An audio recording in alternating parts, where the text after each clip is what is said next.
Okay, instead of watching a chart in Arrow Vortex, we're gonna watch Xynn play Panjandrum.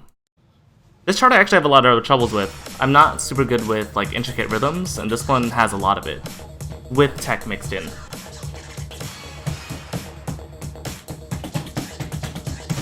Those teals confuse me because they sound like 16th notes. But I don't know if 15 millisecond windows are tight enough for me to get punished for playing those as 16th notes. Good bracket and crossover form.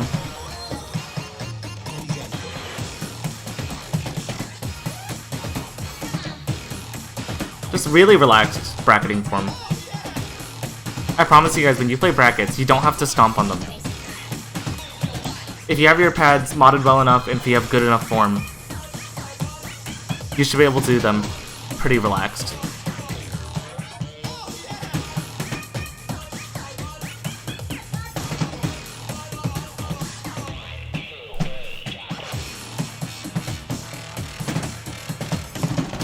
Okay. He knows where that burst starts and knows where it ends. And he's hitting those checkpoints.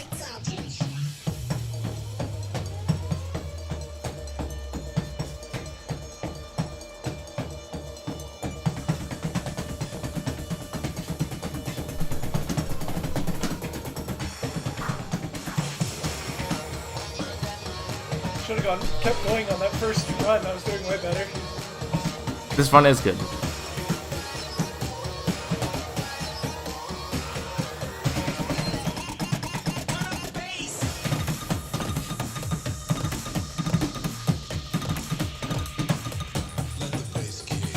Oh, that little 3-note burst is tricky.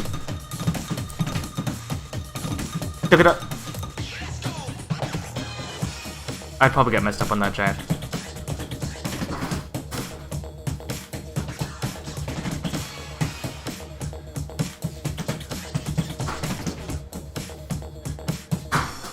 Panjandrum. I'll take that for now. This delayed reaction is so weird. He looks at chat and it takes him like a full 7 seconds to realize what just happened. Yeah, it's totally fine if you can't do that. What? I quadded He it? just realizes it. What the fuck? Okay, let's go back to the beginning, What? and I have a handful of talking points throughout. I really love keeping track of time before the chart starts. Just tapping on the center panel. Oh, that's also why I don't like charts that start the same time the music starts, because you have no frame of reference for what the tempo is. There are crossovers here, but they're 8th notes, so they're optional for most people. I wanted to talk about this. When doing crossover form like this, the biggest mistake that I make, that Xynn is making sure that he's not doing, is I oftentimes will kind of fat foot this, or I'll angle this wrong. So when I'm doing this crossover with this foot, my toes will be angled over to the side panel, and I'll actually misfire it by my toe hitting kind of that section of the panel. So he's doing a really good job of avoiding that. When you're doing crossovers and cross unders, misfiring other panels is something that is worth paying attention to.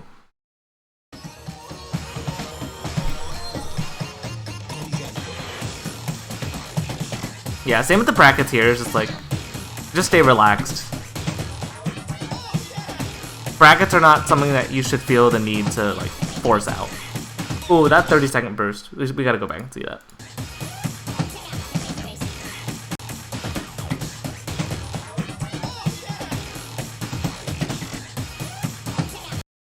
Yep, a common mistake with these is that people will space them out into 24ths. But it's actually 30-second notes, and then there's an extra amount of space, like from here to here. So you want to make sure that there's some breathing room between the last note and the second to last note of that passage. Versus,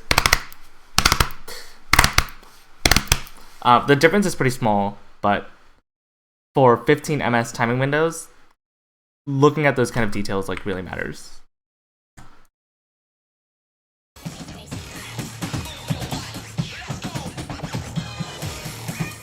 Oh, those double taps are good too. Oh, I actually need to look at that burst.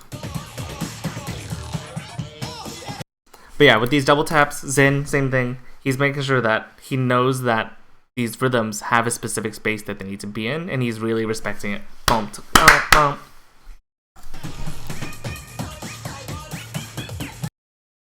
Okay, what is going on with this burst? Because it's not quite a 24th. It's a little bit faster than a 24th is what it seems like. So what I would do is just think about this grouping here. Think of it as faster. And then use this as a checkpoint. I think a lot of us know how to play 1, 2, 3, duck-a-dum. 1, 2, 3, duck-a-dum. Which is like 3/16 notes. So if I use that as a checkpoint, that should be good. And then I just think of that first group of 3 notes with the bracket. That's just a little bit faster.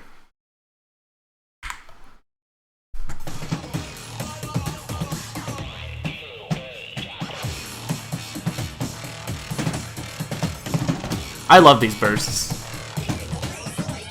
His execution's really clean. Yep, it's just the same concept of checkpointing. We know how to count 1, 2, 3, 4.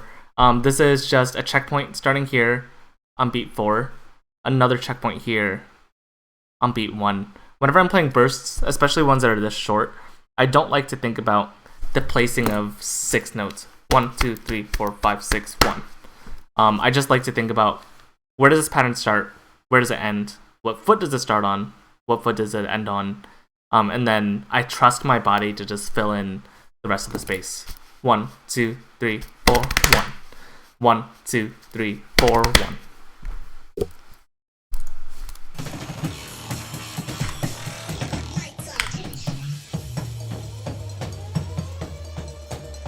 The idea of checkpoints is going to come up again here.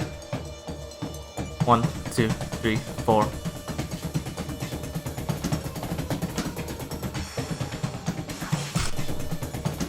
Yeah, the reason this is important is because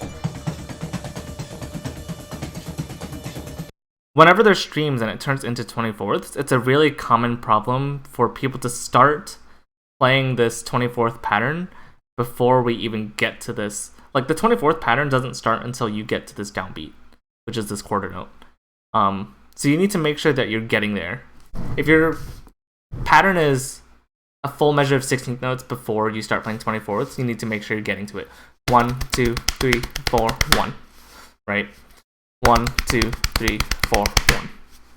And only at that point, once you get to the end of that phrase, do you start the 24ths.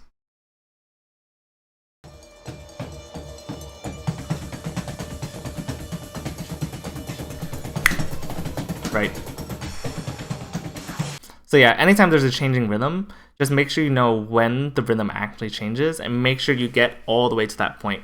Don't try to like do this thing where there's 16ths before and 24ths to come after, and then you just kind of like start morphing them together into like this accelerando kind of thing. Just make sure you're hitting those checkpoints, starting it then.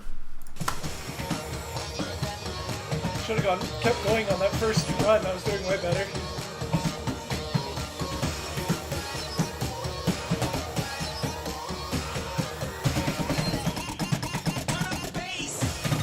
Oh yeah, this rhythm. And the 3-note burst.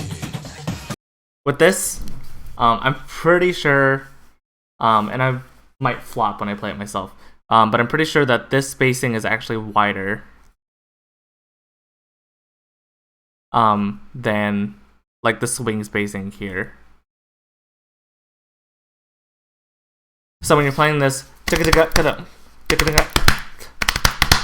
you want to think more open and put more space between that teal note and the 8th note. Other than that, I think I only had one other thing with the 3-note burst. I actually like to imagine that there's an additional 24th note here, because this would actually just land exactly on a downbeat. Well, not a downbeat. It would be an upbeat, but it would be on an 8th note upbeat. So sometimes I'll just actually pretend or even just hit this note, and then double step the next part. I really like the idea of checkpoints. So if I can get to a point where I'm hitting a note on a rhythm that I'm familiar with, I can use that as an anchor point for playing the next section.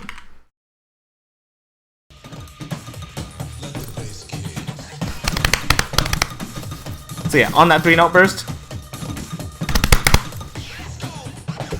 playing a 4th note even though there's not one there, just to fill out the phrase.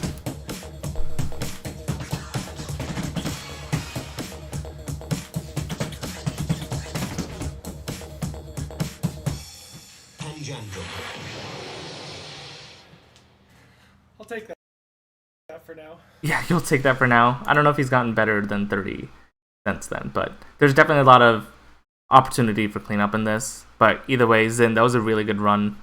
If there's other videos you guys want me to review, or reviewing my videos, I guess, is an option as well, I'm totally down for that. Thanks for watching. I'll catch you guys tomorrow.